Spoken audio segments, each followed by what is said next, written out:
Hello students, how are you. उम्मीद है कि इस लॉकडाउन के पीरियड में आप सभी स्वस्थ होंगे और अच्छी तरह से जो है अपने एग्ज़ाम्स की प्रिपरेशन कर रहे होंगे। आज से आपका पहला एग्ज़ाम शुरू हुआ और ये भी उम्मीद है कि आज का एग्ज़ाम आपका बहुत अच्छा हुआ होगा। लेकिन बेटा, कुछ प्रॉब्लम्स आप बच्चों को भी आई हैं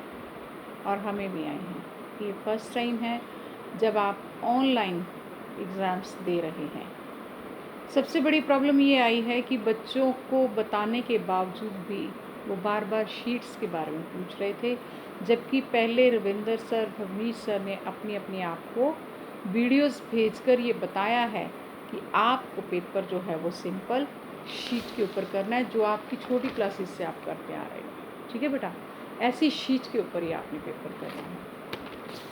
और उम्मीद करते हैं कि आप ये पेपर जो है बड़ी ईमानदारी से आज का पेपर आपने दिया होगा और आगे भी देंगे, क्योंकि आपके ये एग्ज़ाम्स जो हैं ये नहीं सोचना आपने कि हम ऑनलाइन अगर दे रहे हैं तो हम मार्क्स तो अच्छे ले लेंगे, लेकिन चीटिंग करके या देख के या ओपन बुक पेपर इनको कर लेंगे। क्योंकि आपको ये तो पता ही है कि 8th 9th 10th क्लासेस, तीनों क्लासेस बोर्ड की हैं और तीनों के पेपर बोर्ड से ही आएंगे, ये श्योर है। और आपको हो सकता है कि अब जैसे सुनने में आया कि शायद सुनने में क्या, आपको हमने एक मैसेज दिया है कि जो बच्चे स्कूल में आने में इंटरेस्टेड हैं, जिनके पेरेंट्स उनको स्कूल भेजने में इंटरेस्टेड हैं, वो स्कूल में आकर एक फॉर्म भरें और आकर उसको सबमिट करवा के जाएं, ताकि जब भी गवर्नमेंट का ऑर्डर आए आप बच्चों को स्कूल में बुलाया जा सके।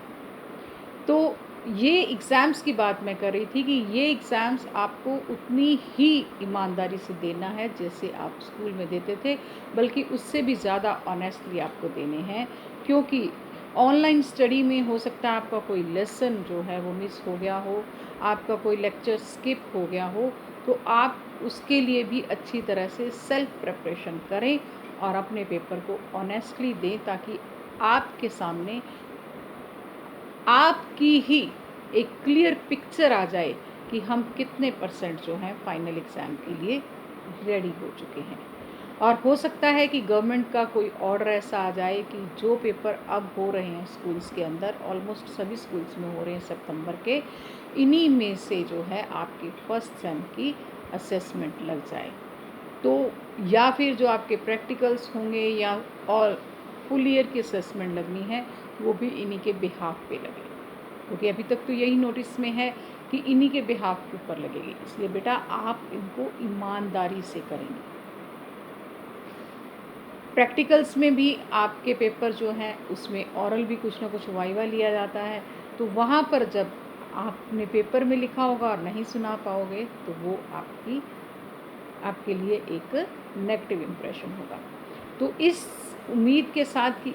ये एग्ज़ाम्स आप बड़ी ईमानदारी से दोगे, अच्छी प्रिपरेशन के साथ करेंगे, बिल्कुल साफ़ सुथरे तरीके से। दूसरी बात, कुछ बच्चों के बार बार कॉल्स आए, मैसेज आए टीचर्स को कि हमें कौन सी शीट पे, सिंपल शीट जो आप शुरू से करते आ रहे हैं यूज़, इसी को आप यूज़ करेंगे। इसी के ऊपर ये देखिए कि आपने ये जो लिखा हुआ है, सबसे पहले नेम, क्लास, सेक्शन, पेपर और डेट डालेंगे। अगर स्कूल से आपको कोई रोल नंबर नहीं बताया गया टीचर के द्वारा, तो आप पेपर के ऊपर कोई भी रोल नंबर नहीं लिखेंगे। और बेटा इसके साथ साथ आपने एक काम और करना है कि हर पेज के ऊपर पेंसिल के साथ मैं बोल रही हूँ, हर पेज के ऊपर जो है शीट के हर पेज के ऊपर शीट नंबर लिखना है, पेज नंबर लिखना है। जैसे ये 1 2 3 4 हो गई, अगली शीट आप अगर इसमें स्टिच करते हैं तो वो 5 6 7, इस तरह से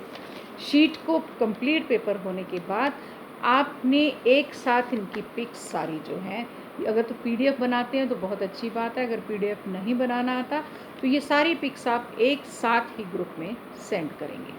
अब ये क्या है कि होता क्या है कि आप सभी बच्चों को एक ही टाइम दिया जाता है और सेम टाइम में आपने पेपर सबमिट करवाना होता है। लेकिन जब आप पेपर सबमिट करते हैं तो क्या होता है, किसी की 2 शीट्स आने के बाद दूसरे की बीच में शीट्स आ जाती हैं, तो वो टीचर के लिए प्रॉब्लम हो जाती है कि वो सारी शीट्स मिक्स हो जाती हैं। तो तो उसके लिए आपने बेटा एक काम और करना है कि पेंसिल के साथ फर्स्ट फ्रंट पेज जो है शीट का, उसके ऊपर तो आपने नेम लिखा हुआ है, बाकी जो पेजेस हैं उनके ऊपर जब आप उनकी पिक लोगे तो उससे पहले पेंसिल के साथ रफली आप अपना नाम और सब्जेक्ट और क्लास लिख देंगे, जिससे क्या होगा कि टीचर को आपका पेपर पढ़ने में दिक्कत नहीं आएगी। उसके बाद बात आती है कि सबमिशन ऑफ पेपर्स। सारे पेपर जब हो जाते हैं, इनकी डेली आपको पिक्स तो सेंड करनी है, बट इन शीट्स को आपने संभाल कर रखना है, बिल्कुल सीधी शीट्स रखनी है, उसी तरह से कॉलम नंबर लगा के, और फिर इन सारी शीट्स को आपने जो है एक एक बना के बंडल, जैसे ये इसके साथ सेकंड शीट को स्टिच करके ये इंग्लिश की हो गई, फिर मैथ्स की हो गई, फिर एसएस की हो गई, इन सब को आपने इस तरह के एक फोल्डर के अंदर डालना है। और इस फोल्डर के अंदर इन शीट्स को डालने के बाद इस तरह से एक छोटी सी स्लिप आप बनाएंगे, उसके ऊपर नेम, क्लास, सेक्शन और कौन कौन से पेपर आपने किस किस सब्जेक्ट के पेपर इस फोल्डर के अंदर रखे हैं, वो सब बायोडाटा जो है इस फोल्डर में आप डालकर सबमिट कराएंगे। अब सबमिट कराने की डेट आपको सिर्फ 26 सितंबर दी गई है। उस दिन सब बच्चों ने उसी दिन ही अपने पेपर सबमिट करवाने हैं। तो बेटा इसी उम्मीद के साथ कि आप सब इन इंस्ट्रक्शंस को जो पहले रविंदर सर ने दी हैं, भवनीश सर ने दी हैं और अब मैंने दी हैं, इन इंस्ट्रक्शंस को फॉलो करते हुए सभी नीट एंड क्लीन और पूरी ऑनेस्टी से अपना पेपर देंगे। धन्यवाद। Best of luck for all exams. Thank you.